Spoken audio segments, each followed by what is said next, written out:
Thank you so much for staying with us. Let's now go back to Lagos, where Becky is still standing by. Becky?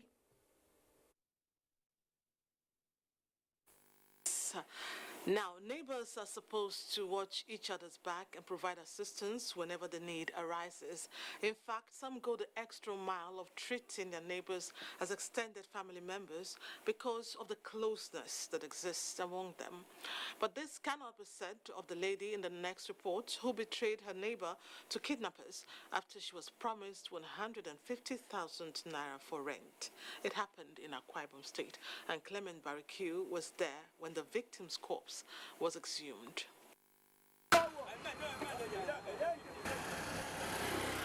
It was a cold evening on March 5, 2021 at Idoro Road axis of Uyo, Akwa Ibom State capital. Onyeka Oliver Ezewolu, a businessman based in China, had gone out to buy cake and drinks to celebrate his 36th birthday with his family, and upon return at about 8 p.m. was ambushed at his gate, shot twice on the leg and whisked away. Unfortunately, he passed on at the abductor's camp the following day, yet they still demanded 2 million naira ransom from the family, claiming the victim was alive. The matter was reported, and the IGP Special Tactical Squad, supervised by the Commissioner of Police, Akwa Ibom State Command, swung into action. While the police, there's a special tactical squad of the IGP, in that very special coordinated operation, we attempted to arrest them. They engaged the police, but they actually bowed to the superior firepower of the STS. Part of the exhibits recovered include 2 LAR rifles, a Toyota Camry, and then the phone of the deceased. Investigations led to the arrest of the victim's neighbor, and she led the police to where the deceased was buried in a shallow grave at Biaso community, Nisiribom local government area. I said, when you go, remember me. I beg, say my rent don't expire. From there, he tell me, say, oh, your rent don't expire. Say you agree, make we hold that your neighbor. She now, if I don't give you money, make you pay your house rent now much. And I tell them, say now 150,000. So he called me. The man don't come back. I said no. Say I know their house that day. So from there, he now tell me, watch if the man come back, let me know. I said okay. So as the man come back, I can't call them. Say the man don't come back. Preliminary investigations show that this particular gang has been into the illicit business for years.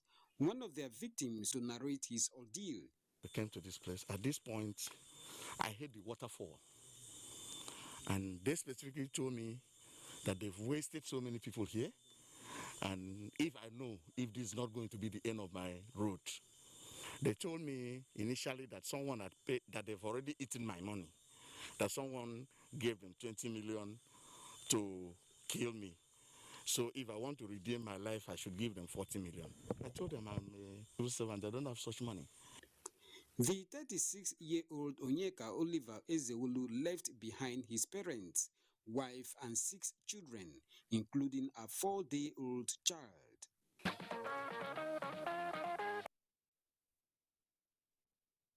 A painful incident. Indeed, we live in a desperate world of wicked people.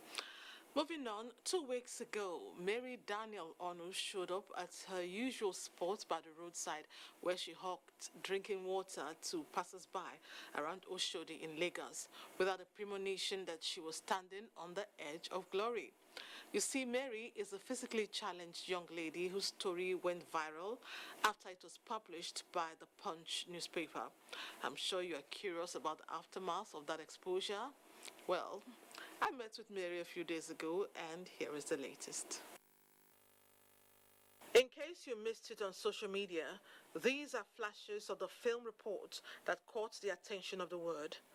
Mary Daniel Onu became an instant celebrity with overwhelming empathy flowing her way from Nigerians across the globe. It was impressive to witness a young lady daring the limitations of disability by hawking water on the ever-busy Oshodi route. Fast forward post-viral video. The Mary I met on Friday is a sharp contrast from the stressed-out street trader who touched the hearts of many. Beaming with smiles and giggles expected from anyone who has lived from grass to grace, 26-year-old Mary, a single mother of one, narrates how she became physically challenged.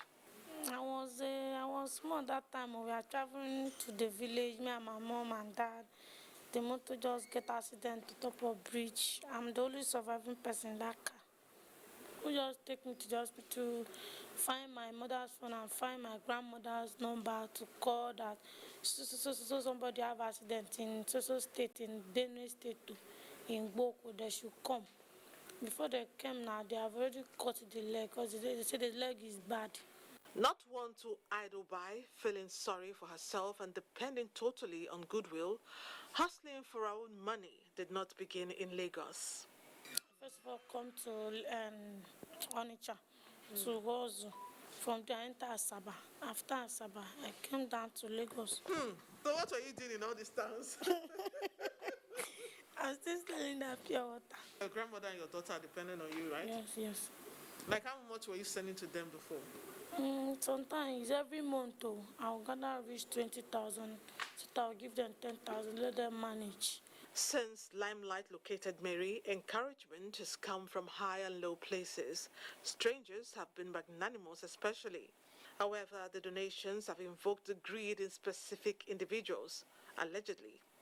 The constant demand from certain quarters is reminiscent of her experience during the pandemic lockdown, when some kind-hearted persons presented her the sum of 500,000 naira. Her baby's father and estranged lover cleared the account, leaving a balance of only 2,000 naira.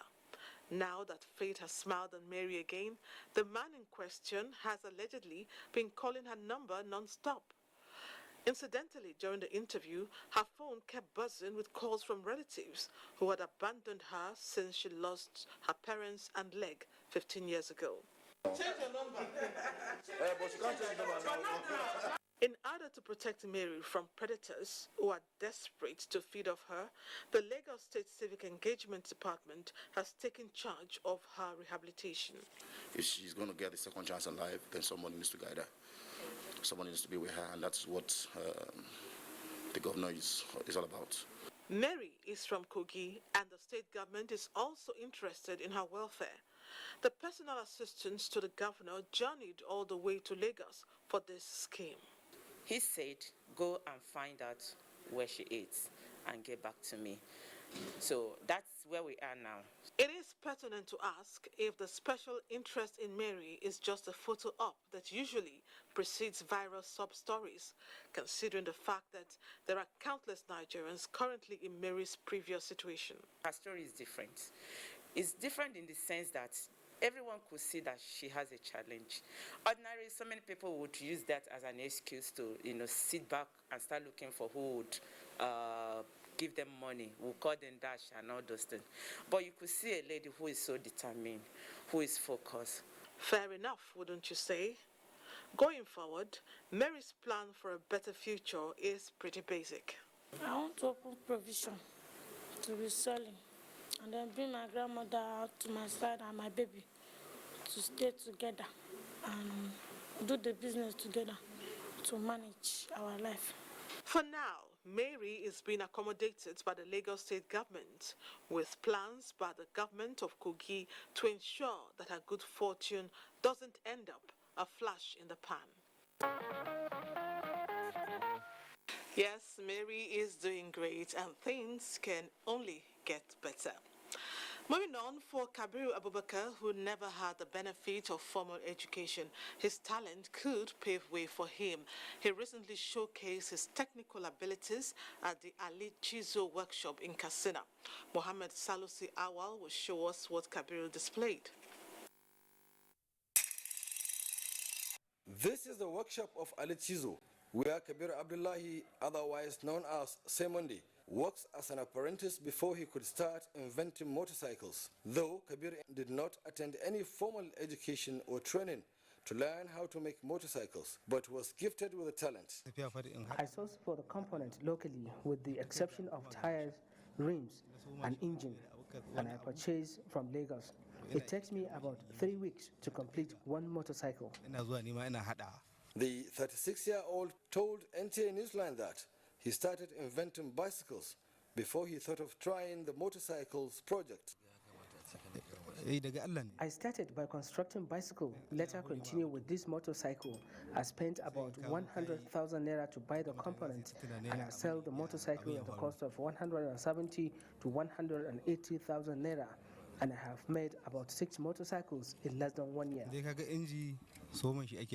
He conceived the idea of assembling motorcycles, which he later named Kabir Semandi 2021 model.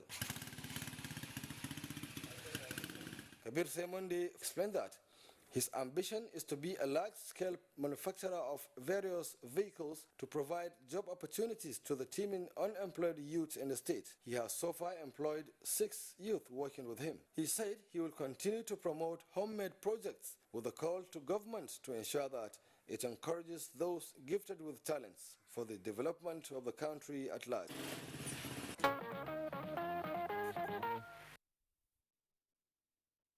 He needs encouragement, and I'm sure he will get it.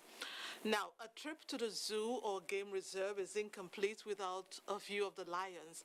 As the king of the jungle, the lion is respected, albeit from a distance, due to its charisma and arrogance.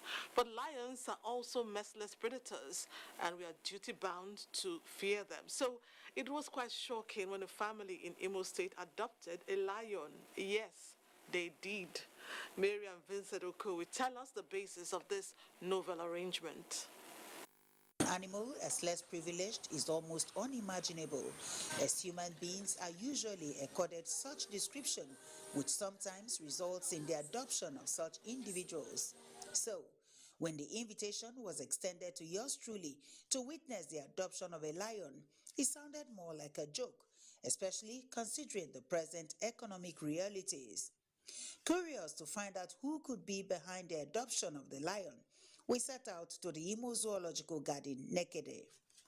While the Zoological Garden has a total of 3 lions, the object of interest here is Roy. The question now is, why would anyone want to adopt an animal, and a lion at that? Financially, the value of one lion is over $250,000 or more. So losing one because of inability to feed is something that touched me, that say, okay, let us take this in, as we will set up a scholarship foundation for 1 or 2 kids out there and sponsor them and help them. So the adoption does not necessarily mean that they're going to live with us as human in the family. It means that we have them in our mind monthly, yearly, to continue to support their survival. While the Lion Kings were locked up in their cages, Roy was allowed to be held by Mr. Nwiko, and believe me, the sight of it almost took the breath out of onlookers. This is the first time we are seeing this in this part of the country. I know adoption of expensive animal to maintain happens in the north, it happens in the west, but in the southeast, I have advocated severally for our big men to extend a hand of fellowship to this animal. You know what I hear? Human beings have not eaten, you are asking us to come and feed animals. It might interest you to know that in Umuogbagu community in Ngokpala local government area of Imo State, where Onwiko hails from, lions are seen as a part of the community. Hence, the killing of one is considered a sacrilege.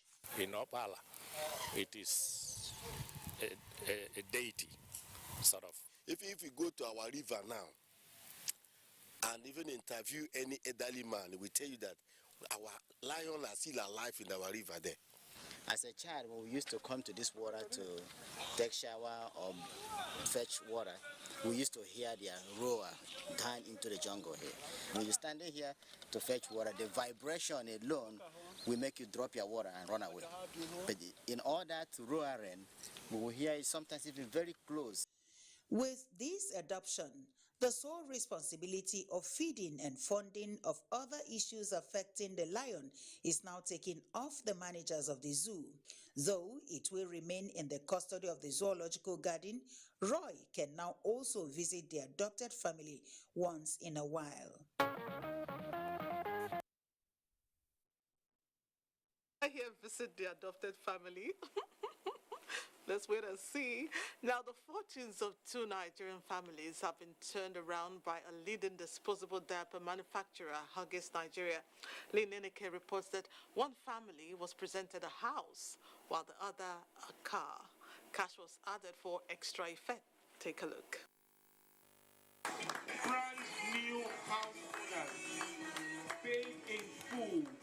Tears flowed freely as Francis Odukama received the keys to their precious new home, courtesy Kembley Clark, makers of Huggies dry diapers. Their new home, a duplex, is located at the Meridian Luxury Park in Awoyaya, a Lagos suburb.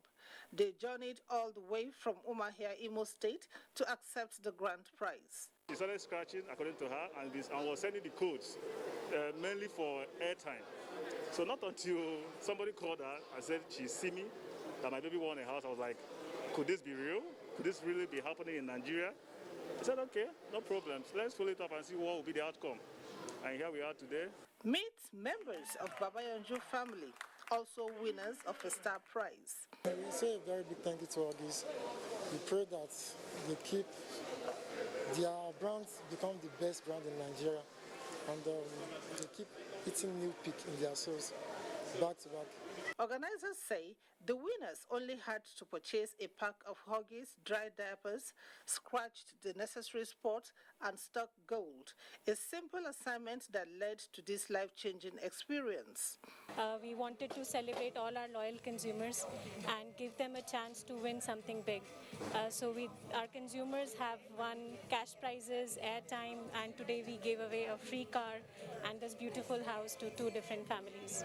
We are very, very happy that consumers supported us in this journey. Technology was a big part of how we were able to get this promo running. Everything was done in a manner that was ensuring that our family stayed safe. So they were informed of their winnings via telephone and only invited if they were winners. The promo, which began 5 months ago, is aimed at promoting family values and empowering Nigerians by rewarding loyalty to the brand. Huggies Nigeria over 12 years has continued to put smiles on the faces of Nigerians. Mind-blowing prices there, and thanks to Huggies Nigeria. In recognition of his contributions to the development of his emirate, retired Assistant Comptroller General of Customs Malam Bashir Abubakar was turbaned as the Bardan Kudun Zauzau by the Emir of Zauzau, Ambassador Ahmed Nuhu Bamali. Tina Turu has details of the event. The new Bardan Kudun Zauzau, Malam Bashir Abubakar, was honored for his selfless service to humanity, as attested to by the Emir, Ambassador Ahmed Nuhu Bamali, who also used the opportunity to elevate some traditional title holders and appoint new ones.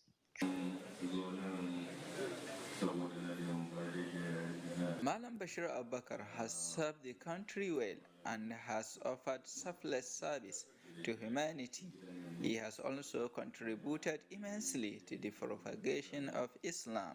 After the turbaning ceremony, the Bardan Kudun Zauzau Malam Bashir Abubakar rode to his family home. He is overwhelmed by the honor bestowed on him and promises to do his best for the overall well-being of the people and the emirate. We are talking about issue of unity. So we must be part of the catalyst move or catalytic move to unify our people. We are talking about issue of security now. We must be seen to see what are the elements that is bringing up the issue of insecurity. We need to address such issues. Friends, acquaintances, and well-wishers are optimistic that the Bardan Kudun Zauzau will carry out his role effectively. And the only thing I could ask God is for God to give him the wisdom, more wisdom, the energy to continue to bear what he is doing to humanity. He himself, not a Christian, but he has sunk boreholes, he has sunk wells, and contributed in building of some of the infrastructures in St. Luke's Anglican Hospital.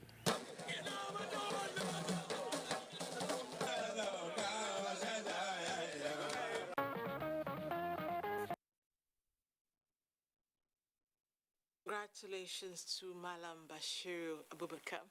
Let's pause here for a break. See you shortly. Welcome back. After many years of serving the Nigerian Television Authority in several capacities and rising to the position of General Manager, Oladi Ajala's retirement was marked in a special way. Sit back and enjoy the highlights. Oladi Ajala's sojourn in NTA began on July 16, 1987 as a commercial officer. She served as a marketing staff in NTA Victoria Island, Lagos, NTA Educational Television, Lagos, NTA Port Harcourt to NTA Benin, which prepared her for the position of General Manager, NTA Oka, until her retirement, where she took giant strides to keep the station at par with its contemporaries in the digital world. Some of the programs debuted on network programs to her credit include Who Wants to Be a Millionaire, Super Story, Moments with Mo, Tarima, Edge of Paradise, My Mom and I, among others. Family and friends gathered at Solid Rock Redeemed Christian Church of God, where the officiating pastor enjoined Christians to be focused in service to God and man, as they will be rewarded with good health.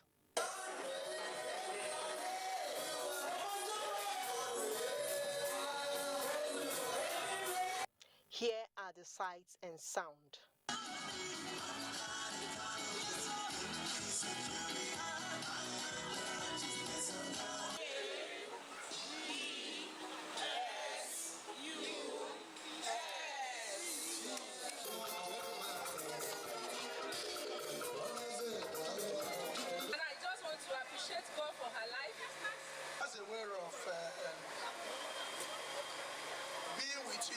Time of need. Retirement is part of life because you are going to make it. You are a go-getter. Always encouraging people. She's having meetings with agencies or clients. She will call us. We all sit down and see how she negotiates. So that tomorrow, if she's not there, you can sit down and negotiate. For Oladi Ajala, it was not just her dint of hard work that brought her thus far, but the grace of God. Can be summarized in my song that I always sing. You're so good, you're so kind, Almighty God. You're so good, you're so kind, Almighty God. Oladi Ajala came, saw, and conquered. Best wishes to Oladi Ajala as she begins a new chapter. NTA will miss you. Now, the Nigerian Television Authority has continued to sustain its leadership position in the broadcast industry with awards as proofs. Just recently, NTA Yenagoa was recognized as the best television station at the Bayelsa Media Awards held in Yenagoa. Vera Erekeyak witnessed the event for Newsline. Winner for that category is NTA. It was a joyous day for NTA Yenagoa as the station won the Best Television of the Year award. Best Television Reporter award went to Aya Prezi. Ebinimizi Timiola won the Best Voice award, while Barato Apere Awi won the Rising Star award. In the program's division, Health Watch won the Best TV program, while Sports 360 Degree won the Best TV Sports program. I want to sincerely appreciate the NTA, the largest TV network in Africa, for giving me the platform to excel. It's something that calls for a celebration, and at the same time, I take it as a call for more dedication. It's a thing of joy. Seeing myself doing the program, so excited. This is my first award joining NTA. I want to say I'm dedicating this award to NTA. This is just a way of telling journalists in Bayelsa State that with hard work you can achieve anything. I'm very happy to see the station win 2021 BM Best Television Award. This year's awards has really fulfilled our dreams of getting a recognition, and the station has won 6 awards this time. Former President of Nigeria, Goodluck Ebele Jonathan, who was conferred Leadership Icon Award, thanked the organizers for finding him worthy even after his tenure. He encouraged media practitioners to be guided by professional standards in their reportage. Because they are giving me this recognition because of my peaceful disposition to issues. So I'm now changed to behave that way till I leave the earth, and I promise I'm going to do that. A posthumous award of meritorious service was conferred on the first governor of Bayelsa State, late Chief DSP Alamesia, who was described as a press-friendly chief executive, having built the Enestikoli Press Center, among others. Wife of the Bayelsa State Governor, Dr. Gloria Diri, who received a award of Gender Champion, lauded the efforts of the media practitioners and promised to do more. We are celebrating people that deserve it. Thank you for seeing me as one who deserves it. I have just started. Many more awards will come, and many more work will be done. A lot of people would attest to the fact that this year's edition was better than what we did last year. So we'll say expect a better edition next year. Awards were also presented to radio and the print media.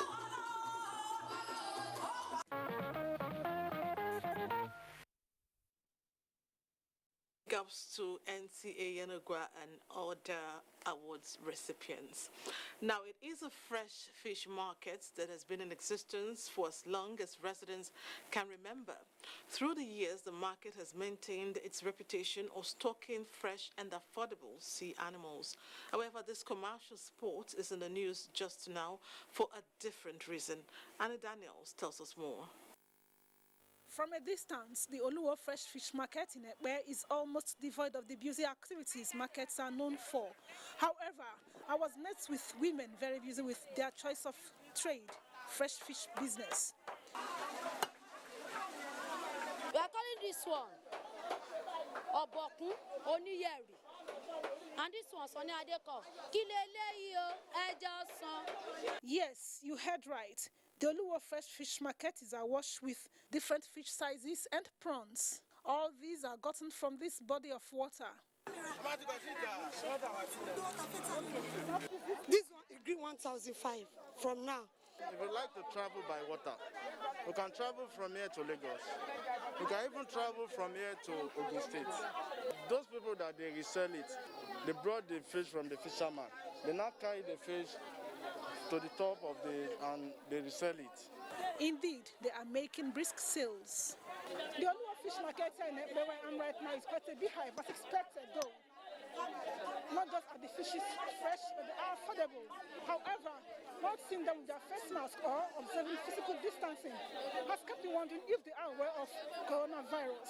This zone is Ijebu zone. For them to hear me, I don't have to cover my mouth. So everybody used to go and take the injection then. So we all that live in this market, we have taken already. So we are very okay, we are good in it. Okay, away from that, what about grass cutters, crocodile and pangolin? Did I hear you scream? Pangolin, crocodile? These bushmeats, as they are called in our local parlance, and much more, are all sold in this market. We go and buy it for hunter and yeah, it's alive. So how much is that one now? It's a big money, 70,000. For that one? Yes, because it's alive. The pangolins are put inside sacks, and according to this trader, it is to stop the animals from moving around the market. We eat it every day, and we are selling it since how many years? On my way out of the market, I saw this freshly roasted grass cutter. Wow. Please do not ask me why. Becky, I'm sure, will know. Nice one, Annie. Moving on, is seldom mentioned, let alone celebrated for his crucial role in the management of COVID-19. Mumsul Damian Dati will tell us about this man and what he does. He is Zachary Salisu, a husband and father of 3 adorable children. He leaves home very early every morning in high spirits and finds his way to the University of Abuja Teaching Hospital, where he works as an ambulance driver, to the dressing room to get set.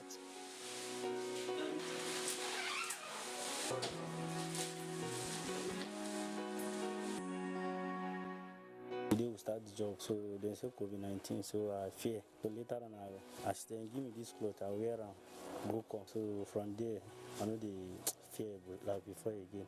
Sometimes we carry calls to Gudu. Sometimes they say you should go to National Hospital and carry patient to here. Sometimes we move a patient to town sometimes. This has been his routine since the establishment of the COVID treatment center. If the course is only me inside the car, 2 times in a day, sometimes 3 times. If I come 7 o'clock, I'll close by 9, 10. How does he cope with this and family? I reach house, then I'll bath first with hot water, and then I'll use a sprayer myself, my children. Are these children small? One is 8 years, one is 5 years, one is 3 years. I know they like me, they hold me. Sometimes if I reach out, they don't sleep. It's in the morning, sometimes we see before they go to school. The thing when they want, if I get, I give them. What spurs Zachary to keep coming here again and again? So if now because of money, we know they here again now. But they don't because of God. If they, even they give us the money, then God will reward us. So I'm helping Nigeria now. So everybody, if you get the power to help Nigeria, help Nigeria. Don't look because of money, you know, help Nigeria. Humanitarian job, you work for God. This is just why I'm here. So it's better you do what you know you will do and to be remembered of. It's quite obvious that Zachary's job, though silent, is very critical in the fight against COVID-19, and one wonders if his lives are ever remembered. There are things that we do to them generally, not only Zachary as an ambulance driver, even the porters that are there and the hygienist. I can confirm to you the spirit in the team is very high because everything is very transparent. Whenever something is available, it is shared in the open so that everybody will partake. It is nice to appreciate people who do extra work. At the end of the year, we always do staff award night, as the case may be. And I can confirm to you for the year 2020, all the team members at the Isolation and Treatment Center were the winners of the 2020 staff award. That really encourage them, and I'm sure other institutions, they have various ways of appreciating those that do extra work. So promotions, incentives, and whatever that can come out of the boss is worthwhile.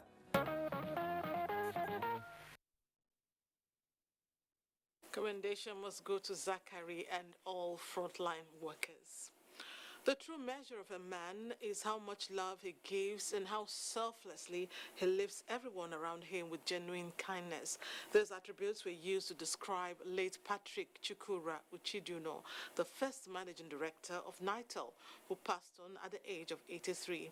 His funeral at Ibuzo, Delta State, was a celebration of life for a man who will forever remain the hero of the Ichiduno family. Ifeoma Okafor brings details of the ceremony.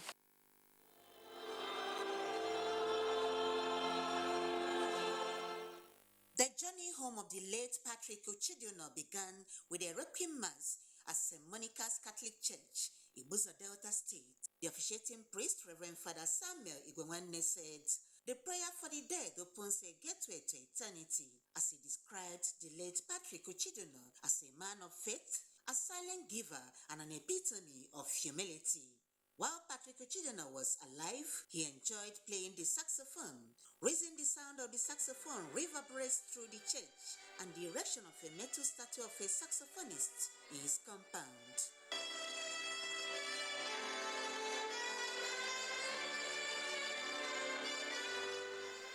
In a motorcade, the deceased was taken to his residence at Umwasiku Umodafe village for interment.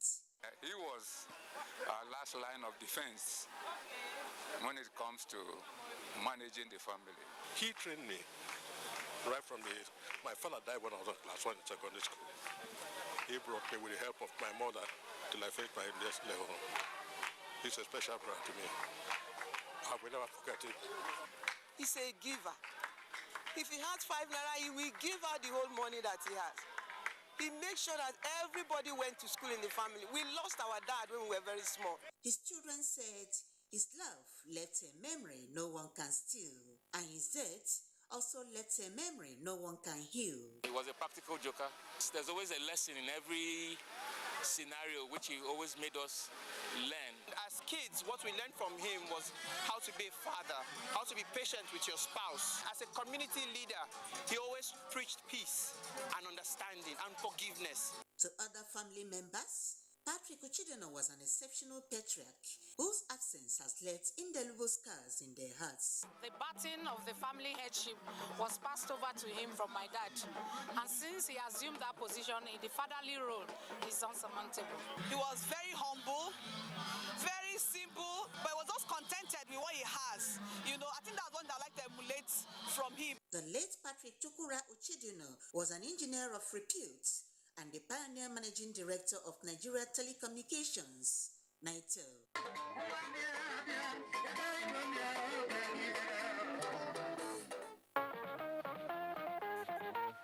May his kind soul rest in perfect peace. Amen. And this is where we end Newsline this week. Thanks for riding with us. And as we begin a new week, never stop being your legitimate best. Good night and God bless Nigeria.